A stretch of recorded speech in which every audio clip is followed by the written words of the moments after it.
ഏവർക്കും വിനീതമായ നമസ്കാരം. നാം ഇന്ന് ചിന്തിക്കാൻ പോകുന്നത് ശ്രീകൃഷ്ണ ഭഗവാന്റെ നാമകരണ സംബന്ധമായിട്ടുള്ള വിഷയങ്ങളാണ്. പലർക്കും അറിയാത്തതും ആരും അങ്ങനെ അധികം പറഞ്ഞു തരാത്തതും പലർക്കും അറിവില്ലാത്തതുമായിട്ടുള്ളൊരു വിഷയമാണ്. അത് നമുക്കിന്ന് ചർച്ചയ്ക്കെടുക്കാം. വസുദേവരുടെ അപേക്ഷ പ്രകാരം കുലാചാര്യനായിട്ടുള്ള ഗർഗമുനി നന്ദഗോപൻ്റെ വസതിയിലെത്തുകയും നന്ദഗോപനെയും കുഞ്ഞുങ്ങളെയും ഒക്കെ സന്ദർശിക്കുകയും ചെയ്തു.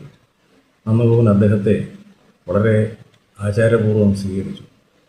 അപ്പോൾ ഗർഗമുനി പറഞ്ഞു, ഞാനൊരു പ്രത്യേക ഉദ്ദേശത്തോടു കൂടിയാണ് വന്നിരിക്കുന്നത്. നമുക്ക് വളരെ രഹസ്യമായ ഒരു സ്ഥലത്തേക്ക് നീങ്ങണം. രോഹിണിയെയും യശോദയെയും നന്ദഗോപരെയും കുഞ്ഞുങ്ങളെയുമായിട്ട് അദ്ദേഹം വളരെ രഹസ്യമായ ഒരു സ്ഥലത്ത് പോവുകയും അവിടെ ഗണേശ പൂജ നടത്തുകയും മറ്റു ചില പൂജകളും കർമ്മങ്ങളും നടത്തിയതിന് ശേഷം ഞാൻ വന്നിരിക്കുന്ന ഈ കുഞ്ഞുങ്ങളുടെ നാമകരണം ചെയ്യാൻ വേണ്ടിയിട്ടാണ്. ആദ്യം രോഹിണിപുത്രനായ മൂത്ത കുട്ടിയുടെ നാമകരണം ചെയ്യാം. യോഗികളുടെ ഹൃദയത്തെ രമിപ്പിക്കുന്ന കാരണം ഇവനെ രാമൻ എന്നറിയപ്പെടും. ഗർഭത്തിൽ നിന്നും ആകർഷിക്കപ്പെട്ട് മറ്റൊരാളുടെ ഗർഭത്തിലേക്ക് പോയത് കാരണം ഇവനെ സംഘർഷണൻ എന്നും അറിയപ്പെടും. അതിബലവാനായത് കാരണം ഇവനെ ബലരാമൻ എന്നറിയപ്പെടും.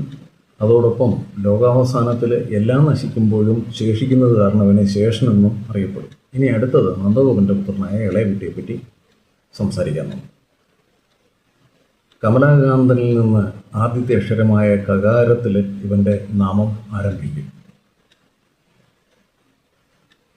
ശ്രീരാമനിൽ നിന്ന് ഋകാരവും ഷഡ്ഗുണപതിയായ ചേതദീപാധിപതിയിൽ നിന്ന് ഷകാരവും നരസിംഹത്തിൽ നിന്ന് നകാരവും അഗ്നിഭുക്കിൽ നിന്ന് അകാരവും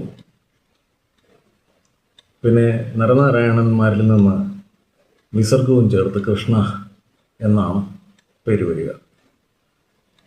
കൃതയുഗ ആദികളിൽ വെളുപ്പ്, ചുവപ്പ്, മഞ്ഞ അങ്ങനെ ഉള്ള നിറങ്ങളിലാണ് അവതാര പുരുഷൻ പ്രത്യക്ഷപ്പെടുന്നതെങ്കിലും ദ്വാപരാന്ത്യത്തിൽ കലിയുഗ ആരംഭത്തിൽ നീലവർണ്ണത്തിലാണ് വരുന്നത്. ഇവനെ അതുകൊണ്ട് കൃഷ്ണൻ എന്നും വിളിക്കാറുണ്ട്. കൃഷ്ണഹ എന്നത് കൂടാതെ കൃഷ്ണൻ എന്നും വിളിക്കാറുണ്ട്. ഇന്ദ്രിയങ്ങളെയും മനസ്സിനെയും, അതായത് വസുക്കളെന്നാണ് പറയുന്നത്, നമ്മൾ അഷ്ടവസുക്കളല്ല, ഇന്ദ്രിയങ്ങളെയും വസുക്കൾ എന്ന് പറയാറുണ്ട്. അതിൻ്റെ അധിപതിയായ മനസ്സിനെയും രമിപ്പിക്കുകയും അതിലങ്ങനെ വിളയാടുകയും ചെയ്യുന്നത് കാരണം നമ്മുടെയൊക്കെ മനസ്സിലാണല്ലോ ഭഗവാൻ ഇരിക്കുന്നത്. അതുകൊണ്ട് ഇവനെ വാസുദേവൻ എന്നും പറയും. വൃഷഭാനുവിൻ്റെ മകളായിട്ട് ജനിച്ചിരിക്കുന്ന രാധാദേവി ഇവളുടെ ഭാവി വധുവാകിയാൽ രാധാപതി എന്നും കൃഷ്ണൻ അറിയപ്പെടും. ഇതാണ് കൃഷ്ണൻ്റെയും ബലരാമൻ്റെയും നാമകരണത്തിൽ ഉണ്ടായ സംഭവങ്ങൾ. ഇങ്ങനെയാണ് ആ നാമകരണം ഉണ്ടായത്. വീണ്ടും നമുക്ക് വേറൊരു ചിന്തയുമായിട്ട് അടുത്ത ദിവസം കാണാം.